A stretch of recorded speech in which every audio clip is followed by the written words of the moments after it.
Hello, my name is Mildred Towns. I'm the host and life coach of Let's Be Real About It. It's a talk show, and this show is where we can be true and we can be real about life issues. We can speak about the traumatic and devastating things that have occurred in our lives or that may be occurring right now at this present time. We will talk with people from all races, all cultures, all religions, all nationalities, because hurt, pain, devastation, and traumatic experience has the ability to affect us all. It doesn't care. It crosses boundaries. It has no respect to person. So nobody is exempt from it. So it's time that we face the truth. It's time that we be real about the truth. It's time that we face life and stop passing the buck, as it say, or the buck, as it say. It's time to stop pointing the finger. It's time to be real. It's time to be real about what's happening in your life. It's time to be real about the issues in your life, because I know you, like me, want to be delivered and want to be set free and healed. And this is your opportunity. So let's be real about life. Let's be real about what's happening in your life. Let's be real about the life situations. God bless.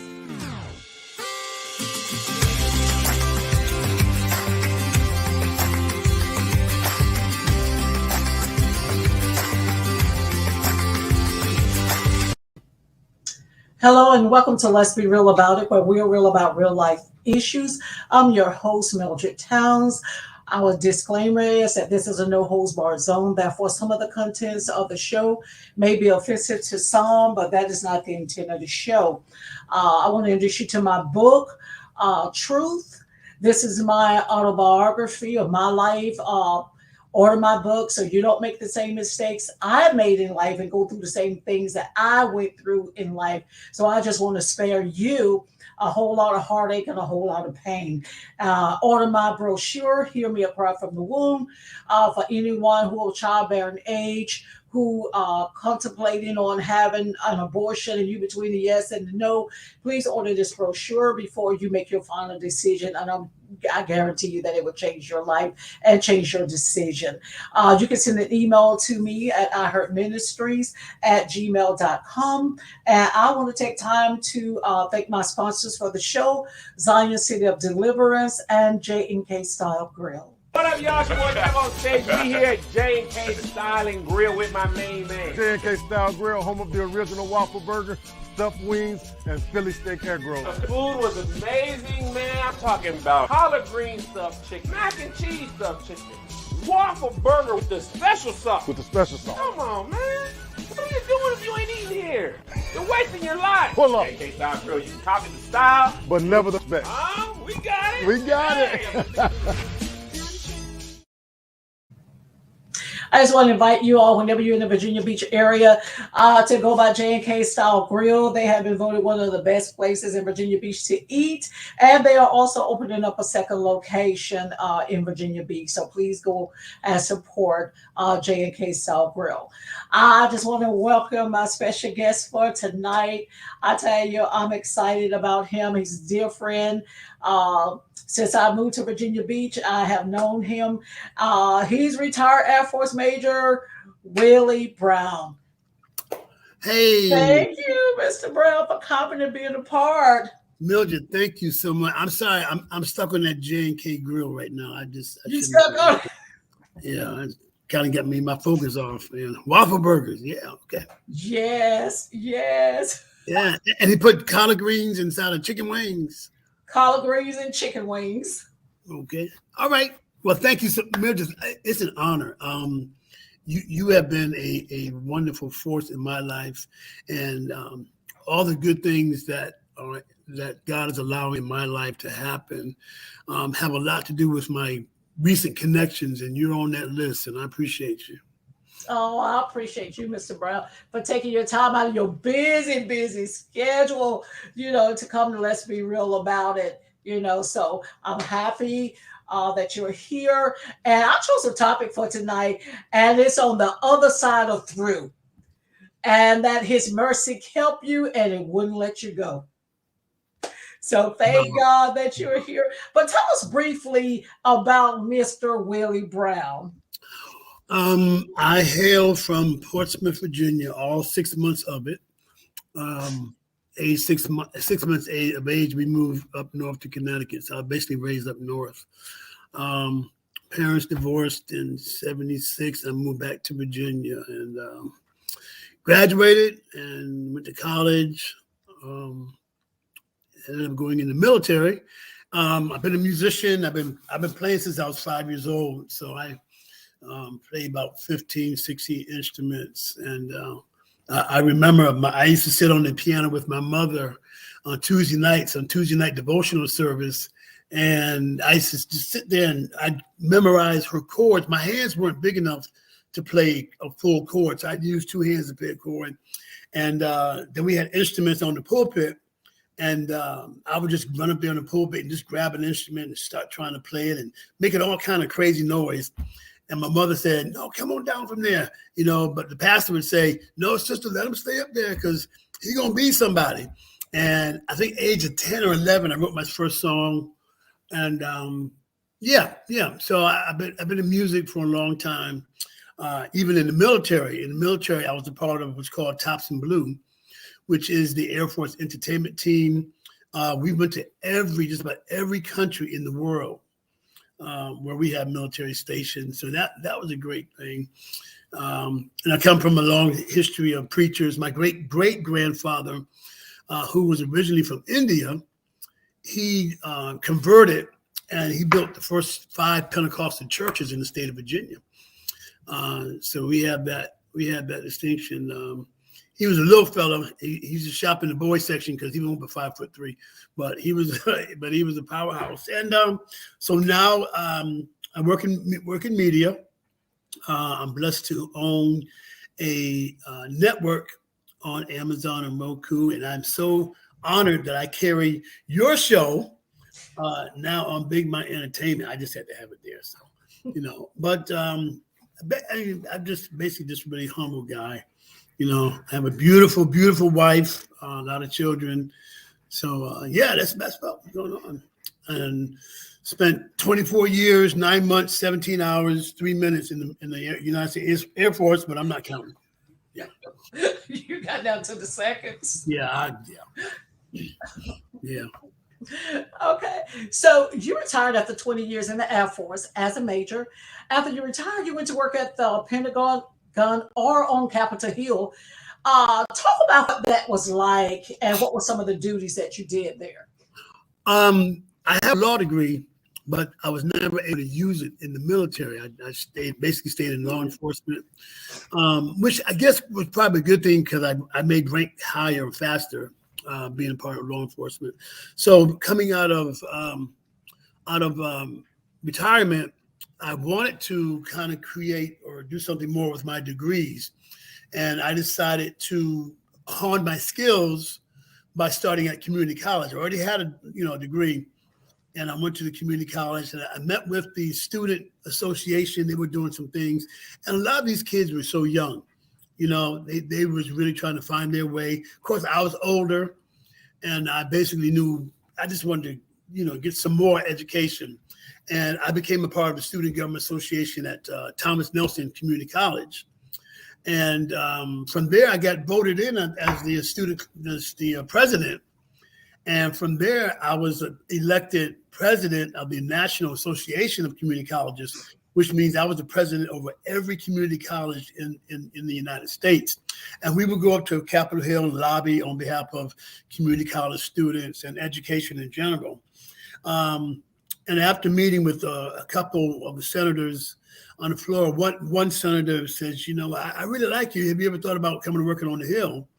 And I said, really, I never thought about it. But I did. I ended up working on the Hill.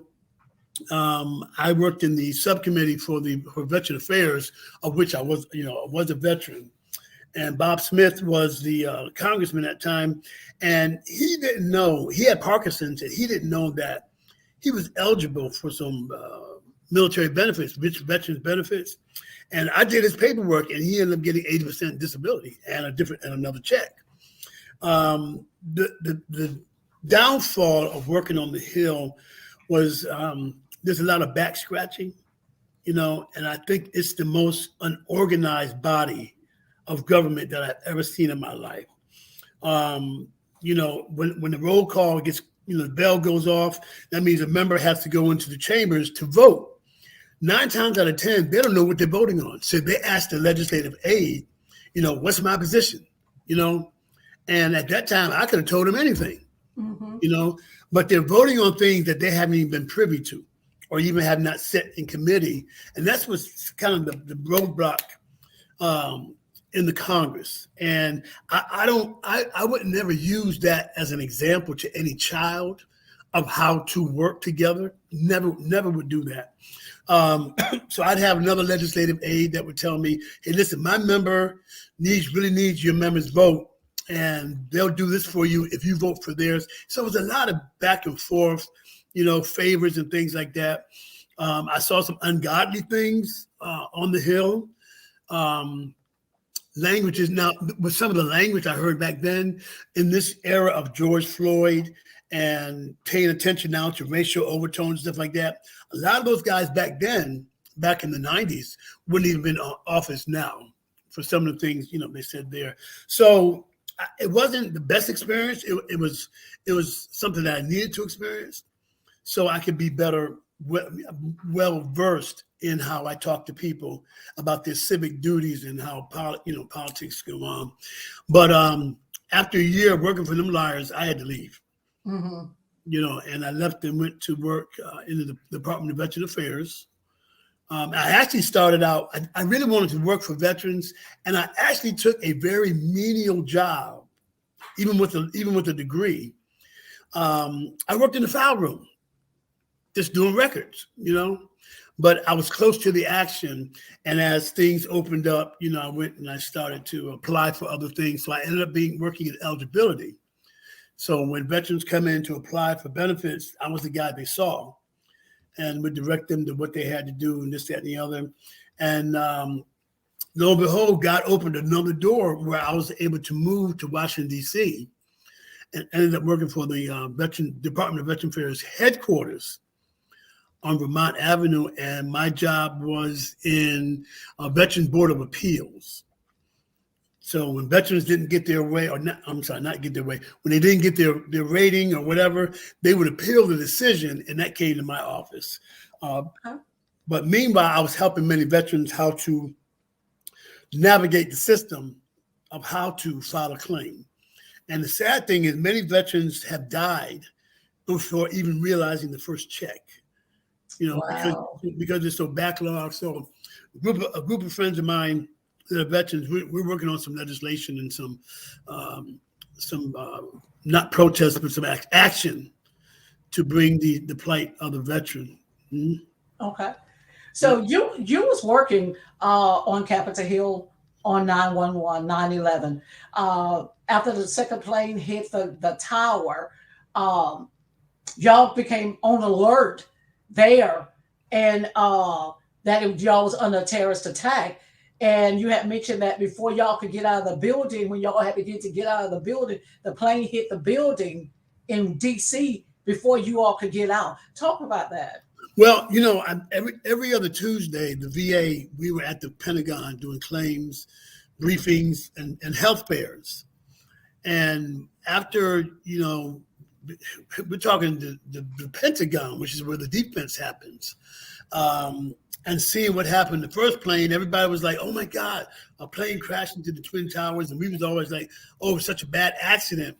And it wasn't until the second plane hit that my military experience of intelligence kicked in. I said, that's not a coincidence. Something's not right. And I think 846 or something like that, or 902, second plane. And then, they start shutting things down because in the Pentagon, they realized this is a terrorist attack. This is not just an accident. And we started taking our equipment and, packing up stuff. And then next thing you know, boom, that plane that came from Dulles hit the Pentagon. And the devastation and everybody was running and screaming and stuff like that. But it was actually coordinated chaos because many people who worked in the Pentagon were military trained, even as civilians. So there was an orderly movement, but there was still, people just couldn't believe it, and they were panicking and things like that. And we got outside and you just saw the devastation, and I know it wasn't until I think maybe at 3:30 that my phone rang. We had no communications whatsoever. And the first person that called me was my mother. And when I answered, she said, "Baby, I knew you was okay." And that was very soothing. But to go through that, and mind you now, my whole first 20 years in the military, other than going to the first Gulf War, I hadn't experienced anything like that, period. Not since my, early on in my career, because I went into the military in 1980. So I had, it was quite a while, but it was just unbelievable. You mentioned seeing bodies laying everywhere. Was it the bodies of the workers or the bodies from the plane, or could y'all tell? We were cordoned off, so we couldn't get to that area. But we're nosy and we're peeking and things like that. So apparently, the bodies that were down there were the ones that was on the plane, and not many were on the ground because they hit a part of the Pentagon that was under construction. So that area wasn't really occupied, or if it had been occupied, it would have been many, many, many more deaths that day. I guess I just had a problem because it didn't look like a plane crash to me. But anyway, that's another, But that just, string of events that just went on. And 505 days after 9/11, I got a recall letter. And if you're in certain career fields, they can recall you up to 10 years after you've gotten out. Logistics, munitions, transportation, intelligence, law enforcement, food service, they can call you up to 10 years, by executive order of the president. And that's what happened. And I couldn't believe it. I kind of laughed. I said, this ain't going to happen because I'm already 40% disabled for multiple sclerosis. And but when I was sent to get my physical, and the questions they asked me disqualified me from being exempt from going back in. Because one of the questions were, how many hours a week you work? And I said 40. Do you walk around in the from your duties? I said, yes, we do. So that disqualified me. So while you was in combat in Iraq, you suffered some injuries. Talk about that. June 3rd, 2006, on patrol. They had underground devices, and somebody, walked on an underground device, and the blowback, hit us. I don't remember really anything else about it, other than waking up from a coma after 28 days, not knowing anything or anybody. Okay. Yeah. So waking up out of this coma, and you didn't know yourself, you didn't know anybody, how did that affect you mentally? I really didn't know because, when you're just like totally oblivious to, yourself or whatever you're doing, there's no effect. And I think it wasn't until I went to Walter Reed that my mother pushed me to a piano, and I couldn't recognize it. Didn't know what it was, and all I did was just cry because I didn't realize what that was. But the depression behind it was really bad. Once I was able to cognitively be able to come back, it was just devastating. It was devastating, and it caused a lot of depression. I attempted suicide twice. And it wasn't good. It wasn't good, Mildred. How long did you stay in the wheelchair? I was in the wheelchair almost 9.5 years. Oh, Lord. 9.5 years. And about 7, I guess we're going on 7 years ago, I was at a church service, and my bishop began praying for the preachers of the church. And everybody was like screaming and hollering. And I was like, what in the world's going on? And I was looking at my wife, and she said, she was just sitting there. She was on the floor kicking and screaming and carrying on. So, I had to come out the spirit for a minute, to see if she was all right. And I'm sitting there going, you okay? You okay? And she's going to telling me to look. And I'm going, look at what? And I was standing up. And you didn't even know you were standing up. And the wheelchair was on the other side of the church. What? Yep. God is still a miracle working God, I tell you. Yep. And the thing about it is, when she reached her hands for me, and being that I hadn't walked in so long, I did not take baby steps to her. I ran to her. Just like nothing ever happened. And I remember my bishop saying, he said, Elder, what are you going to do when you get home? What's the first thing you're going to do? I said, I'm going to chase my wife around the house. That's a good thing. Yep. So talk about the government assignment that they sent you on in running a house, if you can talk about that. Okay, say it again. The government house where they sent you to work, and you was running this house. Oh, you can talk about it. Yeah.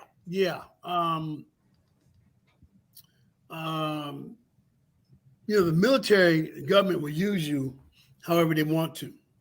Okay. I was still in the wheelchair, and they had a trap house. A trap house is a drug house. Okay. There were many military members who got strung out on crack cocaine. So they sent me in there, and who would figure out that a guy in a wheelchair was a drug dealer, and that's what they had me doing in Hyattsville, Maryland. And so basically, I ran a drug house. They taught me how to make it, and we were setting people up. And then I think the following year, the cops would come in and do a raid every week or every other week or something like that. But they would never take me out of the house. Okay, they would never take me out of the house. So they basically found out that I may have been a Fed. Okay, when they did, they took a 9mm Glock and to my head and said, "Prove you're not a Fed." And basically, I had to smoke what was on a pipe to save my life. Mm-hmm. Yeah. And then for the next 2 or 3 years, I was addicted. So you go to rehab, and so what was rehab like? Rehab was scary. I saw people in there that had been in rehab multiple times. I saw people in there who were in their 60s and 70s, addicted to heroin. And it really, really scared me. And I'm like, if I can't, oh my God, if these guys are going through this for this long, what in the world am I going to do? But within 2 weeks of being on rehab, I completely hated it. I got family came in. So I got off of it. And it was just, I don't know, Mildred, it was the worst experience of my life. And I even became a peer counselor while I was in rehab. Mm-hmm. And they would tell people, when nobody put your gun to your head, and my counselor would say, well, yes, to Doug DeBedford, this guy had a gun put to his head. So I'm just so grateful. I finished on May 12th, 2012, and I've been clean ever since. Praise God. Praise God. Did you have to go through the 12 steps too? Yep, went through the 12 steps. Yeah, because back then I actually was a functional crackhead. I would play the piano in church in the morning and smoke crack at night. Mm-hmm. And that still go on in church. Huh? I said, and that still goes on in the church. It does. And I've seen so much junk in church. If people the people knew just what we know, you know, they wouldn't even go to church. They wouldn't even go to church. But praise God, thank God for deliverance. You know what I'm saying? Mm-hmm. Thank God that He got stuff set in place to help us get through tough times. Exactly. You know? Exactly. I thank God for His grace, because, you know, it could have gone another way. Mm-hmm. Could have gone another way. Yep. His grace and His mercy help you. Yes. Well, Mr. Brown, we thank you so much for coming on the show today and sharing your story with us. And also, we want you all to tune in next week for part 2 of Mr. Brown's story. Mr. Brown, tell everybody how they can get in touch with you. You can hit me up on Facebook, Big Mind Entertainment, and Big Mind Entertainment Network. And also my email is bigmindentertainment@gmail.com. And of course, my website is bigmindentertainmentllc.com. And reach out to us if you want to be on my TV network. Let us know, and we'll do whatever we need to do for you. All right. And I also want you all to subscribe to my YouTube channel. It's I Heart Ministries Saturday, 4.22 Towns Gas. I would love to hear from you. If the show been a blessing to you, please email me at iheartministries@gmail.com just to let me know, if the show been a blessing. I want to thank everyone who watched the show nationally, internationally. And until next week, let the peace of God reign, rule, and abide in your hearts. I'm Mildred Towns. Thank you for watching.